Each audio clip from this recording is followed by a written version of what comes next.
आणि तयारी द्यावीची या कार्यक्रमात पुन्हा तुमचं स्वागत. भूपेश नास्ती नवी मुंबईहून बोलतोय आपल्याशी. भूपेश, प्रश्न विचार तुझा. हॅलो मॅम, माझा प्रश्न असा आहे की कवितेचे प्रश्न कसे लिहायचे आणि ग्रामर मध्ये क्लॉज विषयी थोडी माहिती सांगा. कवितेचे जे ए टाईप क्वेश्चन्स आहेत ते पूर्ण वाक्यात लिहिण्याची आवश्यकता नाहीये. ते तुम्ही one word, one phrase, one clause असे लिहिले तरी चालतात. पण बी आणि सी टाईपचा जो प्रश्न असणार आहे तो अंडरस्टँडिंगचा आहे, कविता ॲप्रिसिएशनचा आहे. त्यामुळे तुम्हाला जे समजलेलं आहे, कवितेमधल्या ओळी उतरवून न काढता तुम्हाला जो समजलेला भाग आहे, कवितेचं लार्जर मिनिंग जे आहे त्या पद्धतीने तुम्ही तो प्रश्न लिहायला हवा. आणि क्लॉजचा प्रश्न आहे तर क्लॉजमध्ये तुम्हाला फक्त underline the clause and name it अशाच प्रकारचा प्रश्न येतो.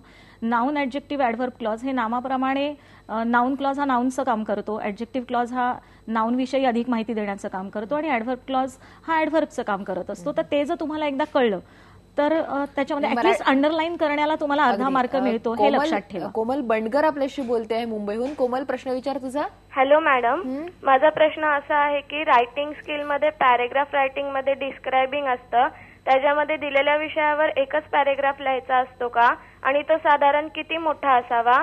आणि दुसरा प्रश्न असा आहे की लेटर रायटिंग मध्ये दिलेल्या विषयाचा मजकूर म्हणजे मध्ये केवढा मोठा असावा? पॅरेग्राफ रायटिंगमध्ये कधी कधी तुम्हाला इन्स्ट्रक्शनमध्येच दिलेलं असतं की राईट 1 पॅरेग्राफ और राईट 2 पॅरेग्राफ्स. जेव्हा असं सांगितलेलं असतं तेव्हा जेव्हा 2 पॅरेग्राफ सांगितलेत तेव्हा 2 स्वतंत्र पॅरेग्राफ्स न करता तुम्हाला ते कम्पेअर करून त्याचे पॅरेग्राफ्स करायचे. म्हणजे दिलेले पॉईंट्स असतील किंवा कंपॅरिझन असेल की न्यू हाऊस, ओल्ड हाऊस अशा पद्धतीची, तर ओल्ड हाऊसचा एक पॅरेग्राफ आणि न्यू हाऊसचा एक पॅरेग्राफ असं न करता तुम्हाला ते कम्पेअर करायचं की दोन्हीमध्ये चांगलं काय आहे आणि दोघांमध्ये फरक काय आहे. तर असं तुम्ही जर लिहिलं, कंपॅरेटिव्हचा वापर केलात तर तुमचे ते पॅरेग्राफ चांगले होतील. किती मोठं लिहावं मजकूर असं तिने कोणताही कॉम्पोजिशन खरं तर 4 मार्कांसाठी कॉम्पोजिशन असल्यामुळे 20 ते 22 ओळींपेक्षा जास्त लिहिण्याची आवश्यकता नाहीये. मॅडम, रजत चापलेचा आपल्याला फोन येतोय सासवडून. रजत, प्रश्न विचार. Hello madam. हा रजत. पॅसेज मधील ए टाईपची उत्तरे आपण एका शब्दात लिहितो, तर माझा प्रश्न असा आहे की रॅपिड रिडिंग आणि पोएट्रीच्या ए टाईपची उत्तरे की जी सुद्धा एका मार्काला आहेत ती आपण एका शब्दात लिहायची की एका वाक्यात लिहायची? हा, मी आत्ताच सांगितलं की ए टाईपच्या सगळ्याच कुठेही आलेला ए टाईपचा क्वेश्चन आहे त्याची उत्तरं तुम्हाला एकाच शब्दामध्ये, एकाच फ्रेजमध्ये किंवा एका क्लॉजमध्येच लिहायची आहेत. त्याचं उत्तर पूर्ण वाक्यात लिहिण्याची आवश्यकता नाही. सुकृत प्रभूचा फोन येतोय आपल्याला मुंबईहून. सुकृत, प्रश्न विचार. नमस्कार मॅडम, माझा हायर इंग्लिश आहे. मला असं विचारायचं होतं की ऑक्झिलरी प्रश्न आहे ना, तो मला कठीण जातो, तो कसा अभ्यास करायचा त्याचा?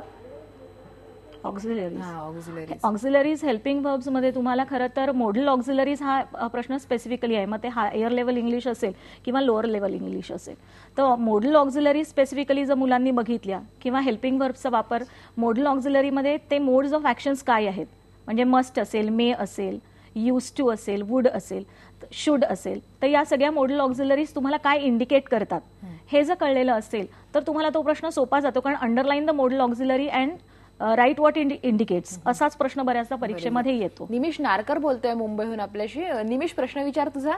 हॅलो, मला असं विचारायचं होतं की एक्सपान्शन ऑफ आयडियामध्ये टॉपिक कसं चूज करावं आणि त्यात आपण फ्रेंच वर्ड यूज करू शकतो का?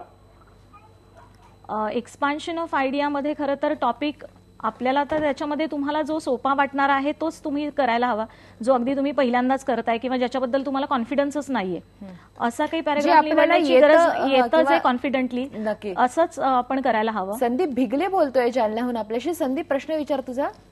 मॅडम, माझा प्रश्न असा आहे की जे आपण 3 पॅसेज मध्ये मिनिंग वर्ड्स असतात ना, तर ते मिनिंग वर्ड्स कोणत्या पॅसेजवर अवलंबून येऊ शकतात? सहसा त्याचा पाठांतर करणं आवश्यक आहे का?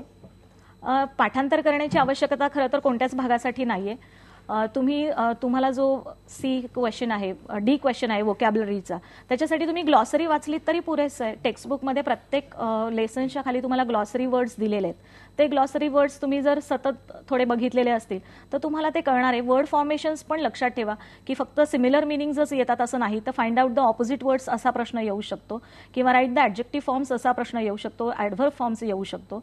त्यामुळे फक्त फोकस सिमिलर वर्ड्सवर असू नये, तर त्याच्याशी रिलेटेड फॉर्मेशन्स माहिती असणं आवश्यक अगदी आहे. मॅडम, इतके फोन येतात पण वेळेची मर्यादा असल्यामुळे आपल्याला इथे थांबणं आवश्यक आहे. पण तुम्ही IBN लोकमतमध्ये आलात आणि विद्यार्थ्यांना मार्गदर्शन केलं, त्याबद्दल तुमचे मनापासून आभार. धन्यवाद. आणि आज या कार्यक्रमात आपण इथेच थांबतोय. सोमवारचा आपला विषय आहे हिंदी आणि मार्गदर्शन करणार आहेत IAS दिगंबर पाटकर विद्यालयाच्या उर्मिला फणसेकर मॅडम. तुमचे जर काही प्रश्न असतील तर सोमवारी 9 ते 10 या वेळात आम्हाला फोन करा. आमचा नंबर आहे 022668992004. आणि इथे आपण थांबतोय, पण पाहायला विसरू नका तयारी 10वीची हा कार्यक्रम. पहा फक्त IBN लोकमत.